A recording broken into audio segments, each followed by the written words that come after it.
for Indian hospitals. So as you know, the cost of a robot is around 12 crore, which not many hospitals can afford. But apart from that, if you want to use this robot, you need to get trained.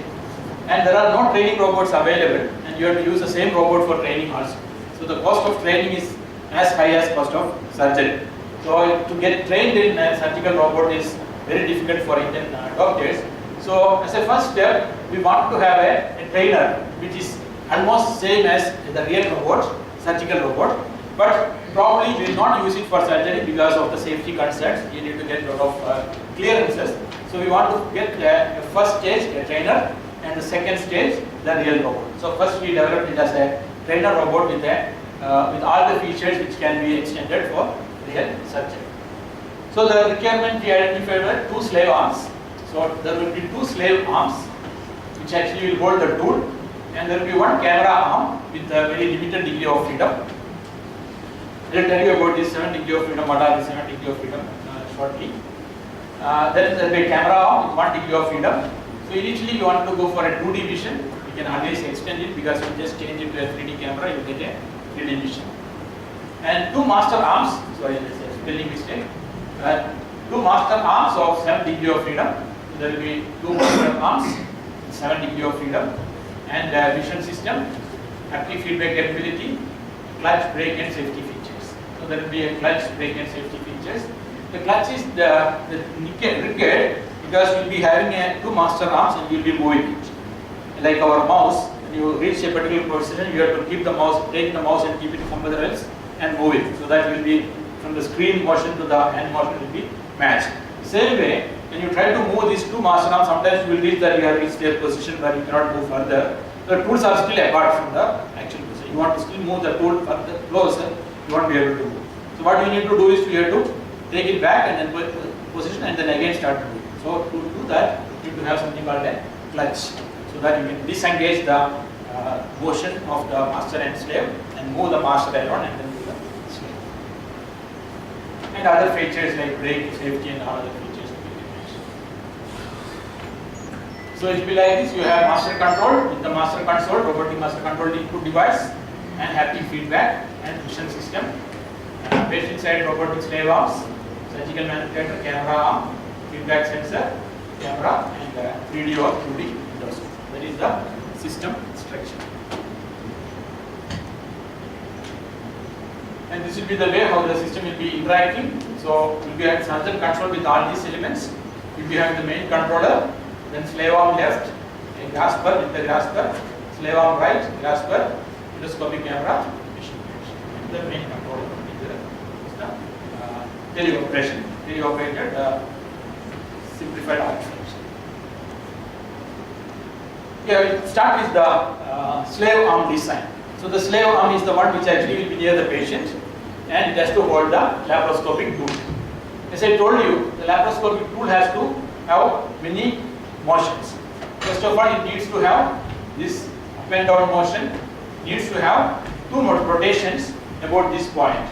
It is inserted just to, the tool has to move this way and this way inside the body, and it has to be with respect to the body or patient's skin only. So at this point, all the rotation should be with respect to this point. Because when a doctor is moving, he can actually put this as a fulcrum and move. Okay, so that is this is known as the fulcrum point. With respect to this fulcrum point, it has to have two rotations and this tip and this motion. So these three motions need to be provided for the tool as a whole. And apart from that, we need to have additional degrees of freedom for the tool to have a human wrist kind of a motion. Because this will actually give you up-down motion and a motion like this, and a motion like this at this point.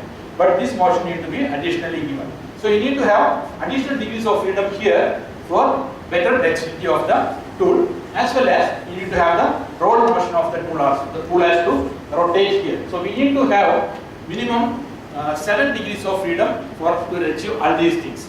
So this will be 3 degrees of freedom, up down motion, and then these two rotations about this point, that will be 3 motions, and then there will be further 3 degrees of freedom for a roll motion, a pitch and yaw motion, and of course the grasping is included as additional degrees of freedom in this definition. So we will totally call it as a 7 degree of freedom. So 3 plus 1 grasping will be having 7 degrees of freedom, because grasping is also controlled through the same mechanism, I mean the same control point. So we add it as a separate additional degrees of freedom here. So effectively you will be having 7 degrees of freedom.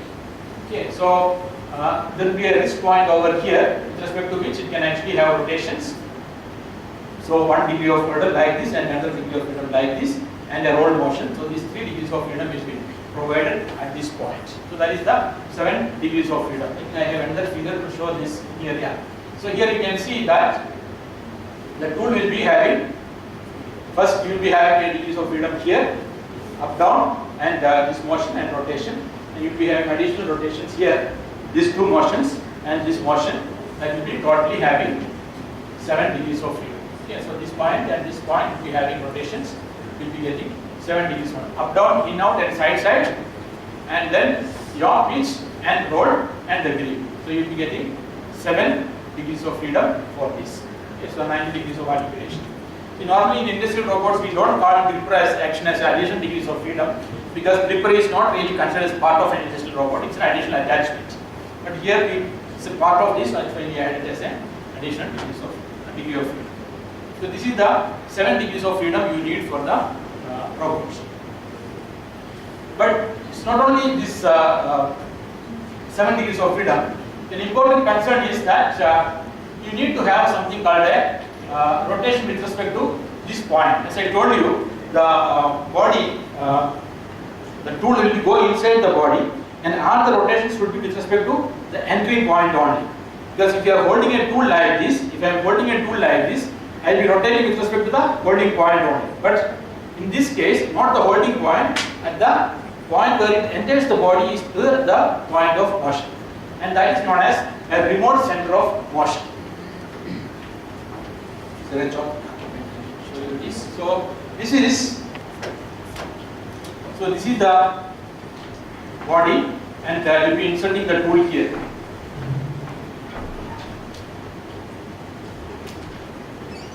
And the robot is holding it at this point. This is the motion. So if I rotate this joint, the tool will actually move like this. That is not allowed here, because if you hold the tool is moved like this, it will actually tear the body and it will damage or it will injure the patient. So all the rotation should be about this point only. The rotation of the tool should be like this.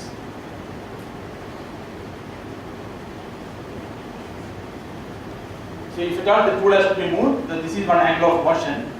So this motion should be with respect to this point, not with respect to this point. So the rotation center should not be here, it should be always at this point.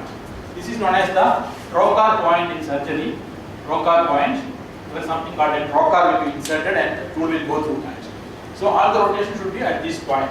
And this point is known as the remote center of motion, RCM. That is, the center of rotation is at a remote location from the tool joint. So tool will be held by this at this point, but the rotation center will be here. So that is known as the remote center of motion. So when we design a slave robot, we need to have a mechanism called RCM mechanism to get this point as a remote center of rotation. And that can be achieved through something called and there are different ways of doing it. So one method is a double parallelogram system. So if you have this kind of a mechanism, you can always see that the center of rotation, this link will be always rotating with respect to this point. So when you rotate this, this will be having a rotation center at this point. So if your tool is like this, tool will be always rotating in this direction or this direction, depending on this. So a surgical robot always need to have a remote center of motion. You can actually have active or passive remote center of motion mechanism, but this is more of a passive kind of mechanism where you don't need to worry about the RCM.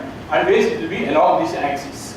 So the RCM point will be always along this. So you will be having a motor here to rotate in this plane, and you can have a motor to rotate in this plane. So you will get both this plane out of plane motion as well as within the plane motion, and the center of rotation will be this point. So that is the way how you design the remote center of motion mechanism for this.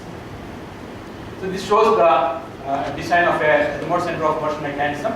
You can see here there will be two motors, one for the plane motion and the out of plane, another one out of plane motion. And this will be the tool which is attached to this, and the remote center of motion will be always along this line. So along this line, at this point will be the remote center of motion. So the tool has to go up to this point into the human body at the trocar points, and then all the motion will be with respect to this center of rotation. So that is one point which need to be understood when we really design the surgical robot for this kind of applications. So that is the RCM mechanism. So first you need to have an RCM mechanism, and when you design this, you will see that there will be a lot of other issues like balancing. So you have to look at the static balancing and dynamic balancing. Otherwise it will try to fall. So you need to have the balancing. So these are some of the balancing masters, and you need to optimize it to get a better dynamics for the robot. So if you have a lot of static balancing mass, that will affect the dynamics. So you need to see how do you optimize the balancing and get the design and robot. So this shows the actual design and the fabricated one for the robot what we had. And on this you have this tool. The tool is having the, so this will provide you 2 degrees of freedom. This motion and this motion will be provided by these 2 joints. And then the linear motion need to be provided by an additional slide on this. So you can provide a slide, a linear motion can be there, so that the tool can go up and down. So that actually gives you 3 degrees of freedom. One from here, and one from here. This linear motion gives you 3 degrees of freedom. And to that you attach this tool which has got this additional 3 degrees of freedom and the grasp. So totally you will be getting this 4 plus 3 will be 7. So I will talk about this tool design in a minute, but this is the first stage in the slave arm design. So this shows the complete design, and I will show you a video later. So this is one motor here and another motor here, and this is along this you will be getting the RCM. So the RCM will be somewhere here. Okay, that actually can modify depending on the requirement. You can move it by properly designing these elements. You will be able to define points. The next one is the 4 degrees of freedom surgical tool. As I told you, this will be having a long rods to have this to go to the human body. So depending on the requirement, you get to decide what is the length. And the motions are, you have a motion here, this motion is the rotation, and this is a roll here, and there is an axis of rotation here, and then the grasping. So you will be having totally 4 degrees of freedom, including the grasping, roll, pitch, draw, and grasp. And on this, needs to be at this tool tip, you have to get all these motions. And you can see that this is only a 12 mm, maximum diameter is 12 mm for this. And all the motors cannot be there, it has to be somewhere else. So in the conventional surgical Da Vinci design, all these motors are placed away from this, and they are coupled through cables. There is a lot of cables will be there, and that cables will be coming here and connecting. In our design, we brought all these motors close to this, so that you can avoid the ropes, and then the rope problems can be avoided by moving this close to this. And from this point onwards, everything will be through cable. So these are the 4 motors will be there. 1, 2, 3, 4 motors will be there. These 4 motors will be used to get this motion here. So there will be 4 cables running from here and passing through this to all these joints. So this joint needs to be moved, this joint needs to be moved, this needs to be moved. So all this will be passing through this, and you will be getting the motion. And they need to be decoupled, because one motion should not affect the other. When you try to rotate them like this, the ropes inside will get twisted or get elongated. So you need to compensate that by properly designing, so that you will not have a problem with the design. So this shows the complete design. So you can see the motors here, the cables going through and actually coming up to this point for driving all the joints. These are the, for the time being we use the cables which are not really metallic, because we are supposed to use metallic cables. You could not get metallic rope here, so we use the PVC or PVC ropes to do this. We have to change the wire ropes there, and this shows the controller and how you actually link this These are the wire rods. You can see how they are connected and how it is controlled connected to the tip. So this is the size of the tool. So you can see by the scaling, you can see what is the diameter and what is the shape of this. So this is the metallic rod through which this rods will be passing, and the tool tips will be designed there. These tool tips are very difficult to make. They are very small in size, and you need to have particular shape.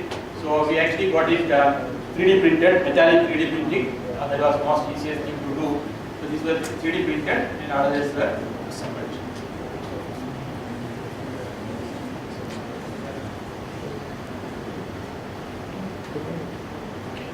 So that actually shows a close-up view of the surgical tool tip, which will be going to the human body.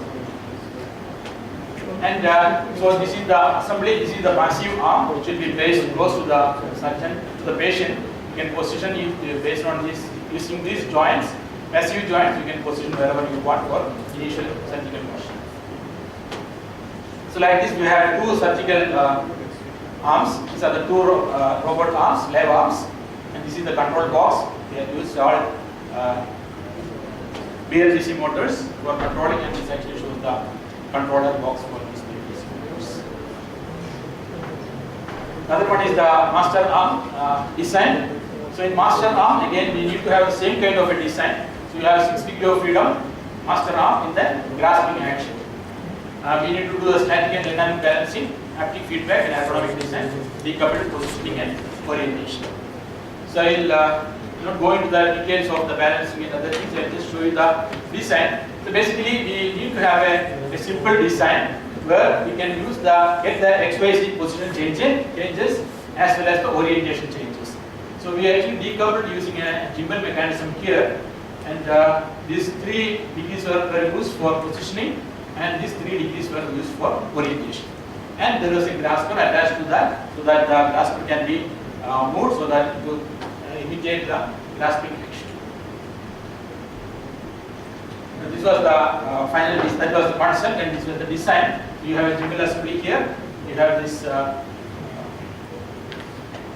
structure for the positioning, and you have this balancing masses. Because the one important requirement is that the surgeon should not feel any effort on moving the master arm. So if there is this kind of a structure, always it has got a tendency to apply some force on the hand of the surgeon. So we need to do a proper balancing so that he will feel very free to move. And decoupled degrees of freedom also obtained by the gimbal action. And static balancing for surgeons' comfort and easiness of use. Additional dynamic compensation can be provided through motors. And has got 7 degrees of freedom, including the gripper. So this is 3 plus 3 plus the gripper is there. And we have an innovative grasper design, which is completely different from the existing designs. I think it's there. So here actually, this is a particular profile we provided, and this can actually move forward, and this motion can be captured using a potentiometer. So a linear potentiometer was used to measure the movement. So when the person presses this will move inside or out, and based on that, you can find out how much the surgeon is using the grasping action. So that can be measured and passed to the slave robot. This is the camera arm. The camera arm has got only 2 degrees of freedom. So basically, we wanted to have a motion like this and a roll motion. And the initial positioning can be wherever you want, you can position it and then control the linear motion and the roll motion. So these 2 degrees of freedom only were provided the first design. Of course, you can actually change these to different with additional degrees of freedom. And initially we provide only 2D cameras because 3D camera is very costly. It is much more than the cost of robot. So we decided not to use the 3D camera at the initial stage. Haptic feedback, as I told you, haptic feedback is to get a tactile feedback to the surgeon. So whenever the slave tool is touching a tissue, the surgeon should feel that he has touched a particular thickness or particular, he is experiencing a force based on the type of tissue. So that is basically a haptic feedback. Haptic feedback is an existing technology where it actually can have the motors apply some force on the joints, so that the person will feel some resistance, actually representative of the force at the other end. And the present design, we have provided the provision for the haptic feedback, but we have not implemented it because we could not really get a force sensor which can measure the forces at the tool tip. But the provision is there, you can add it at a later stage.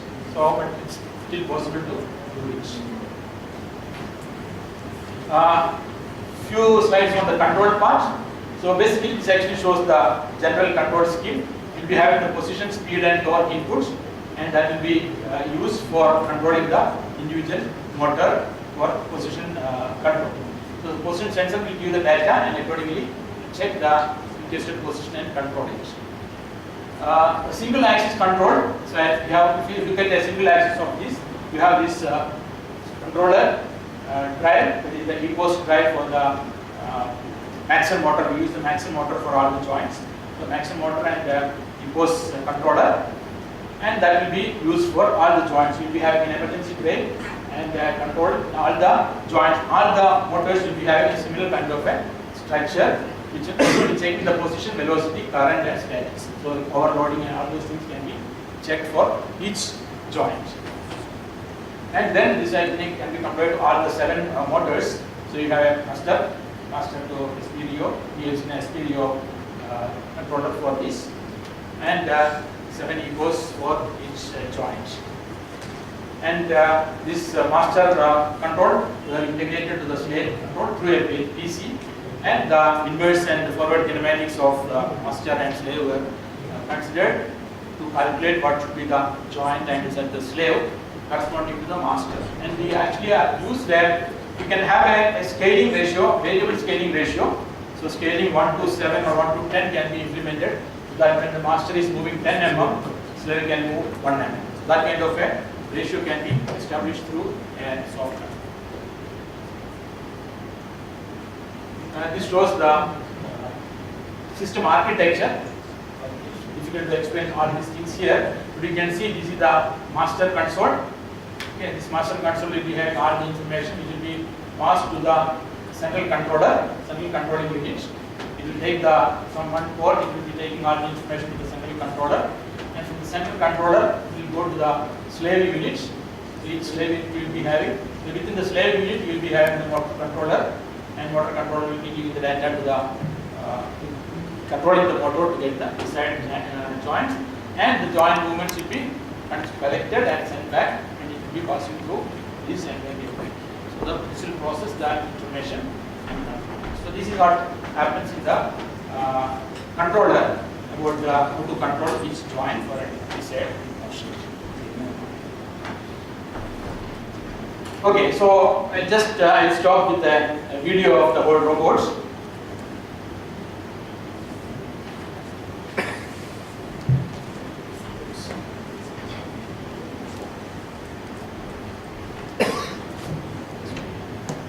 Working here, I will take it from show it to you.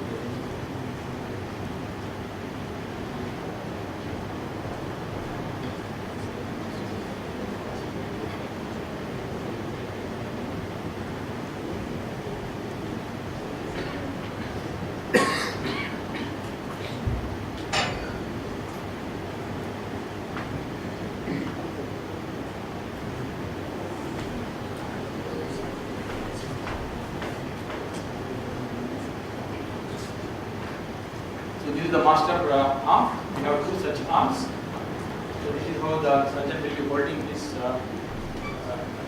fingers with this grasper, and then you can see it's very free motion. So 3 degrees of freedom motion here, and then this will provide additional 3 degrees of freedom. These are actually the balancing masses. This is a grasping action. This is a surgical tool.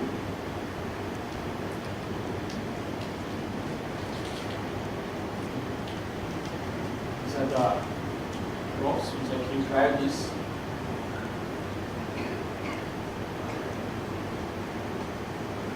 It's a roll motion. This is the twist motion. This is the motion.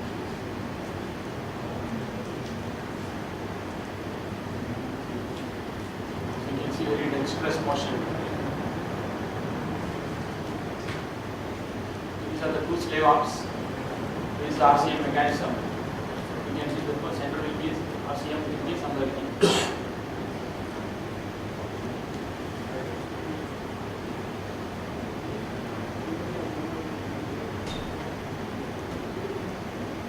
So this is two master arms being controlled by a person. So you can see he is controlling this, and then you will be able to get this motion. There will be a small time delay. We found that it's around 300 milliseconds time delay is there between the master and slave, which is generally accepted in such field.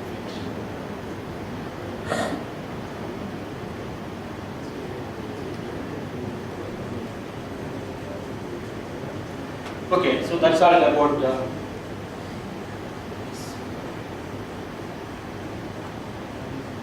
Okay, that's about the design part. So, but actually, the drawback not of this particular robot, but in general, there is a reluctance to accept the robotic technology in surgery, mainly because of the mistrust. People still don't believe that robots can really do surgery. So, but this is changing, and now more and more people are trying to use surgical robots for surgical applications. And the other requirement is that again you need to have a lot of training before you really start using the surgical robot. It needs to be trained very well. And initial cost is very high, and the best use of technology is to be identified, because you need to look at for a particular application, and the surgical robots are normally designed for a particular application. You have brain surgical robots, you have kidney, like that, no, like lower areas, upper areas, chest areas, you have different tools and different designs, so that actually need to be identified. It cannot be pre-programmed for every surgery. It needs to be done online, so you cannot really have a pre-programming or an autonomous software 100%. Task-specific robots you get, and the size of the system and the operating time are one of some of the challenges. But as we progress, many of these things will be addressed, and we will be able to get better robots for surgery, and in the near future you will see a lot of robots in the hospitals which can be used for surgical procedures. Okay, so that's all for the time being. If you want to know more about the surgical robots, especially the intuitive surgical robot, you can actually go to their website. You will see a lot of papers and other details on dimension. Okay, that's all from me. Thank you very much. And if you have any questions, please feel free to ask them.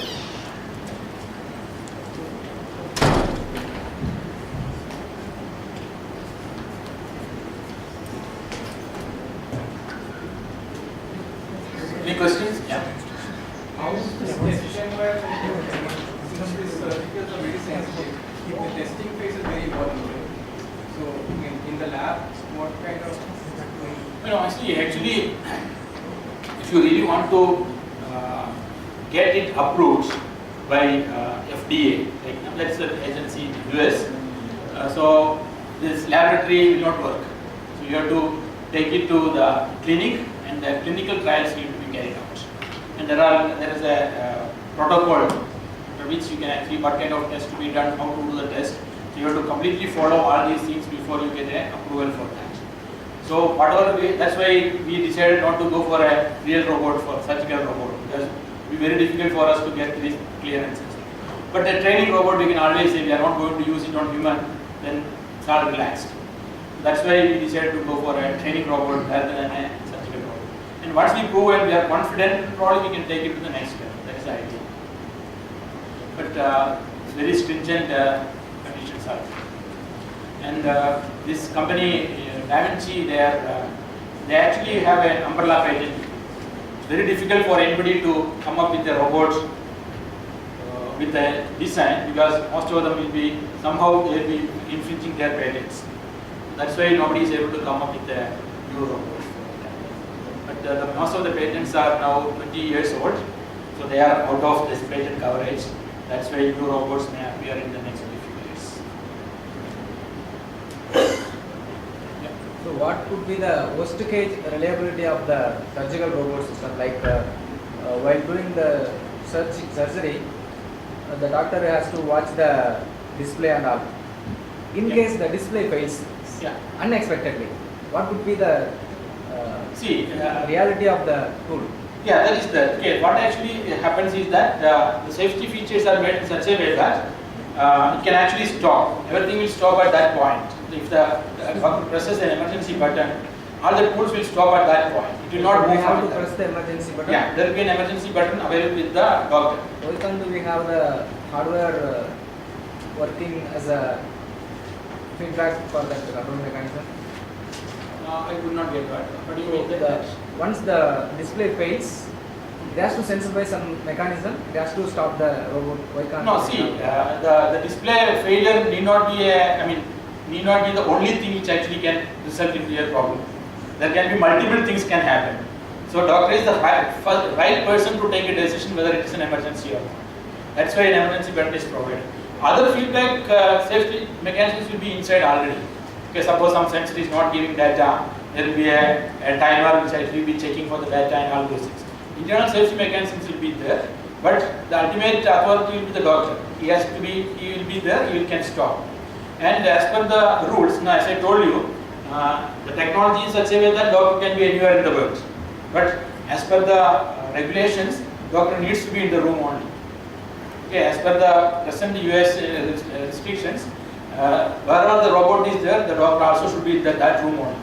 He can sit at some corner, but he cannot be in another room. The reason is that if any emergency comes, the doctor should be able to take over the control and then take the decision on it.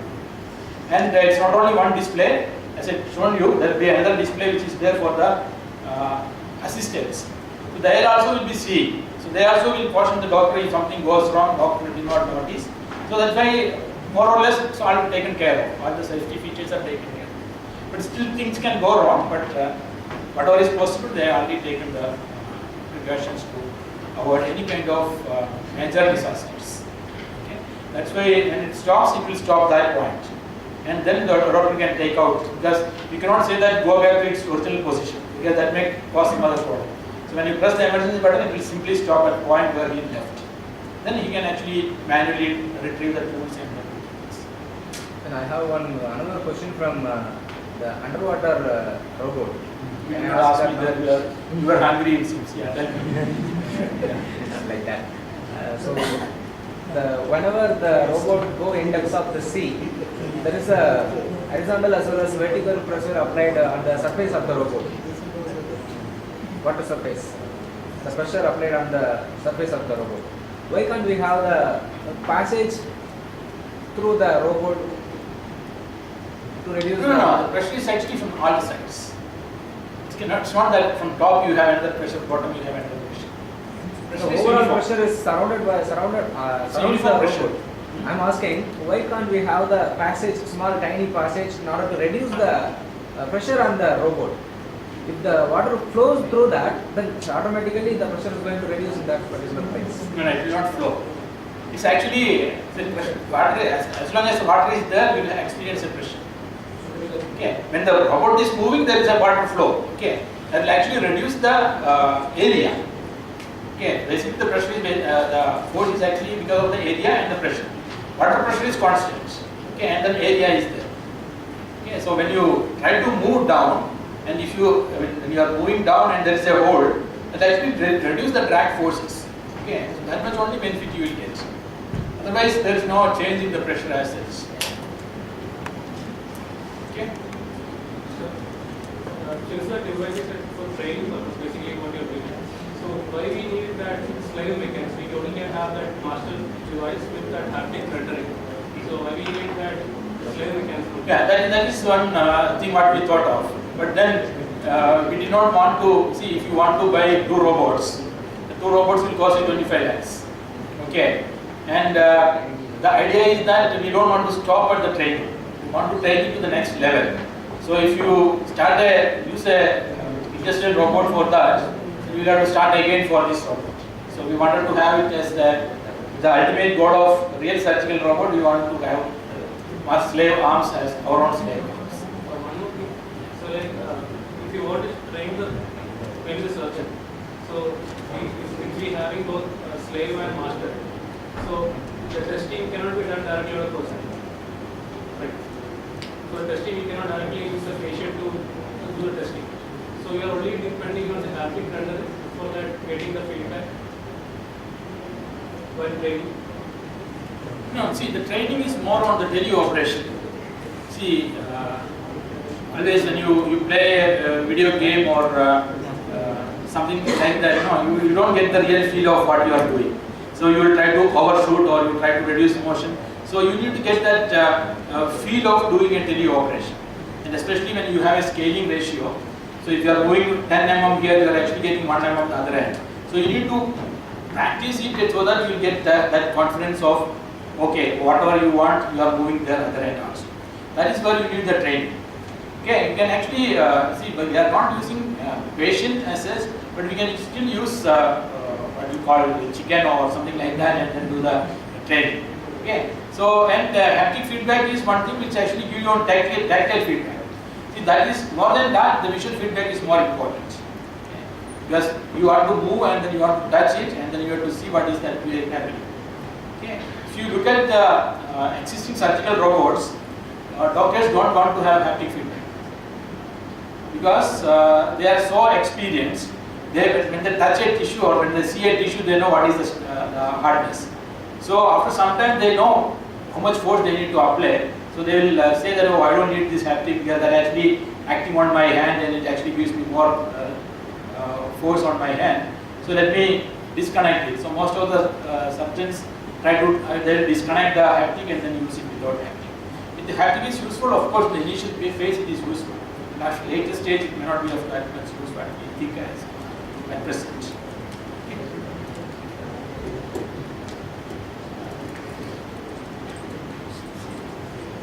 Okay, thank you very much.